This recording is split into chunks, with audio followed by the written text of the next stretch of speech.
আপনারা কি জানেন পার্লামেন্টের এক একটা সেশন চালাতেই আমার আপনার পকেট থেকে লক্ষ লক্ষ টাকা খরচা হয়। যে প্রতিনিধিদের আমরা আমাদের প্রতিনিধিত্ব করার জন্য সংসদ ভবনে পাঠাই, আশ্চর্যের বিষয় তারাই সেই সংসদ ভবনে যখন অধিবেশন চলে সেখানে প্রতিদিন বা যে কটা দিন অধিবেশন চলে সেখানে উপস্থিত থাকেন না। তাদের এই উপস্থিত না থাকার পরে আমাদের জীবন ব্যাপকভাবে ক্ষতিগ্রস্ত হয়, যেখানে আমার আপনার ট্যাক্সের টাকা প্রতি মিনিটে কর্পূরের মতো উবে যায়। আসুন আজ সেই নিয়ে আলোচনা করব। এই এক একটা সেশনে যখন আমাদের সদস্যরা উপস্থিত না থাকে তখন আমার আপনার পকেট থেকে ট্যাক্সের টাকা থেকে কত টাকা খরচা হয়ে যায়। রিপোর্ট অনুযায়ী এক একটা সেশন চালাতে, পার্লামেন্টের এক একটা সেশন চালাতে প্রতি মিনিটে খরচা হয় 2.5 লাখ টাকা রিপোর্ট অনুযায়ী, অর্থাৎ প্রতি ঘন্টায় প্রায় 1.5 কোটি টাকা। এখন মনে করুন যে সাংসদদের, অর্থাৎ যাদেরকে আমরা নির্বাচিত করেছি আমাদের প্রতিনিধিত্ব করার জন্য, তারাই যদি সেই সংসদ ভবনে উপস্থিত না থাকে তাহলে আমার আপনার এই যে ট্যাক্সের টাকা সেটা জলের মতো চলে যাচ্ছে। এবার আমরা আসি আমাদের ভারতবর্ষে যে সমস্ত সাংসদরা আছেন, রিপোর্ট অনুযায়ী তারা কতদিন করে এই সংসদ সভাতে উপস্থিত থাকেন। কাগজে কলমে সংসদ সদস্যদের নিয়মিত অধিবেশনে থাকার কথা থাকলেও বাস্তব চিত্র কিন্তু অন্য কথা বলছে। বাস্তবে দেখা যাচ্ছে তাদের উপস্থিতির হার 50 থেকে 70% মধ্যে থাকে।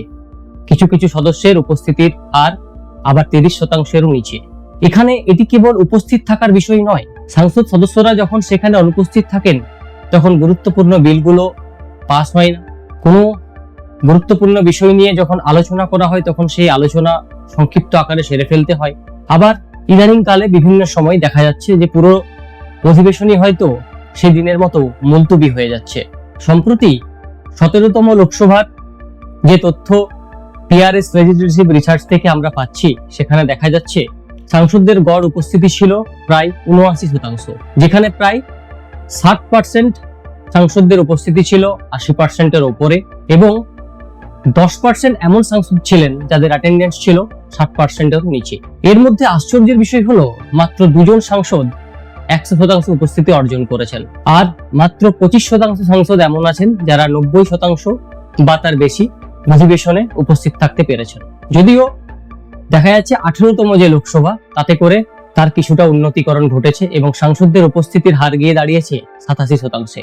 শুধুমাত্র বিজেপি সাংসদদের মধ্যে 16 জন সদস্য এমন আছেন যাদের 100% উপস্থিতি রয়েছে। তবে এখনো একটি সংখ্যা যা নিচের দিকে রয়েছে, যেমন একজন সিনিয়র সাংসদ মাত্র 7% অধিবেশনে উপস্থিত ছিলেন। এবারে আসা যাক এই সাংসদরা যদি অধিবেশনে উপস্থিত না থাকেন তাহলে তার কি কি প্রভাব পড়ে। প্রথমেই যেটা বললাম, গুরুত্বপূর্ণ যে সমস্ত বিল আমাদের জনগণের জন্য পাশ করার থাকে সেই বিলগুলো পাস হতে বিলম্ব হয়, আমাদের ট্যাক্স পেইদের টাকার অপচয় ঘটে এবং আপনি যে সমস্ত প্রতিনিধিদের আমাদের প্রতিনিধিত্ব করার জন্য আমাদের সুযোগ সুবিধা বা আমাদের যে দরকারগুলো আমার এলাকার যেগুলো বলার জন্য আমরা পাঠিয়েছি তারা উপস্থিত না থেকে তারা আমাদেরকে সেই সমস্ত সুযোগ নেওয়ার থেকে বঞ্চিত করছেন। একটা কথা ভেবে দেখুন, আমি কিংবা আপনি যদি আমরা কাজ না করে থাকি তাহলে আমরা কি সরকারের থেকে বা আমরা যারা প্রাইভেট কোম্পানিতে চাকরি করি আমরা কি আমাদের কোম্পানির থেকে ফুল বেতন পাবো? অথচ যে সমস্ত আমাদের এমপিরা আছেন, আমাদের সাংসদরা আছেন, তারা এই সমস্ত অধিবেশনে উপস্থিত থাকুন না থাকুন তারা কিন্তু প্রতি মাসে তাদের পূর্ণ বেতনই পেয়ে থাকেন। এবং শুধু বেতন পাওয়া নয়, এর সঙ্গে সুযোগ সুবিধা বিভিন্ন রকমের থাকে, যেমন ধরুন বিনামূল্যে বিমান ভ্রমণ থাকে, বিভিন্ন রকমের ভাতা থাকে, পেনশন থাকে, যা আমার আপনার ট্যাক্সের টাকা থেকে তাদেরকে দেওয়া হয়। বিষয়টা এমন নয় যে সমস্ত সাংসদরাই অনুপস্থিত থাকেন, কেউ কেউ অক্লান্ত পরিশ্রম করেন এবং সমস্ত অধিবেশনে উপস্থিত থাকেন। আবার দুঃখের বিষয় হলো এমন অনেক হাই প্রোফাইল ব্যক্তিত্বের নাম দেখা যায় যারা ভোটের সময় তো অনেক বড় বড় কথা বলেন কিন্তু সংসদের অধিবেশনে তাদের উপস্থিতির হারই সবচেয়ে কম থাকে। এখানে একজনের নাম না করলেই নয়, তিনি হলেন চামালা কুমার রেড্ডি। তিনি হলেন তেলেঙ্গানার সাংসদ। জুন 2024 থেকে এপ্রিল 2025-এর মধ্যে তিনি 100% অধিবেশনে উপস্থিত থেকেছেন। এর সঙ্গে আছেন গিরিশ চন্দ্র, যিনি উত্তরপ্রদেশের বিএসপি দলের প্রার্থী। তিনি প্রায় 93% উপস্থিতি অর্জন করেছেন। অথচ এর বিপরীত চিত্রও রয়েছে, যেমন রয়েছে ভৈরন প্রসাদ মিশ্র, বিজেপির থেকে, ইউপিরই তিনি সাংসদ। তিনি প্রায় 2095-টিরও বেশি বিতর্ক সভাতে অংশগ্রহণ করেছেন। অথচ যেখানে অধিকাংশ সাংসদদের গড় উপস্থিতি ছিল আরো অনেক কম। এর উল্টো দিকে যদি আমরা তাকাই, তাহলে হেমা মালিনী, সানি দেওল, অতুল কুমার সিং, এই সমস্ত বা এনাদের মতো আরো বিভিন্ন ব্যক্তিত্ব আছেন, বড় বড় নাম আছেন, যাদের সংসদে উপস্থিতির সংখ্যা একদমই নগণ্য।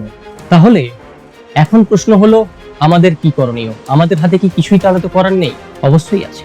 আমরাই জনগণ, আমরাই তাদেরকে নির্বাচিত করে এমপি করে পাঠাই।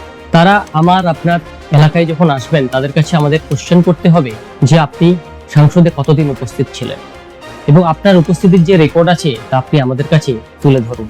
এবং তিনি তুলে ধরলে আপনি আমাদের পার্লামেন্টের যে ওয়েব আছে সেখান থেকে আপনি সেটা তো মিলিয়ে নিতে পারবেন যে তিনি সত্যি কথা বলছেন না মিথ্যে কথা বলছেন। তাদেরকে চাপ দিন, কোনো বৈধ কারণ ছাড়া যেন অধিবেশন তারা মিস না করেন। কারণ এক একটা অধিবেশনে আমার আপনার যেমন স্বার্থ জড়িয়ে আছে, আমার আপনার ট্যাক্সের টাকাও জড়িয়ে আছে। তাই পরের বার যখন কোনো সাংসদ প্রার্থী আমার আপনার কাছে ভোট চাইতে আসবেন, তখন তাদের কাছে এই প্রশ্নগুলো আমাদেরকে রাখতে হবে যে আপনি যদি নির্বাচিত হয়ে আমাদের প্রতিনিধিত্ব করার জন্য সংসদ ভবনে যান, যা গণতন্ত্রের মন্দির বলা হয়, সেখানে আপনি কতদিন উপস্থিত থাকবেন বা আপনি কতদিন উপস্থিত থাকতে পারবেন।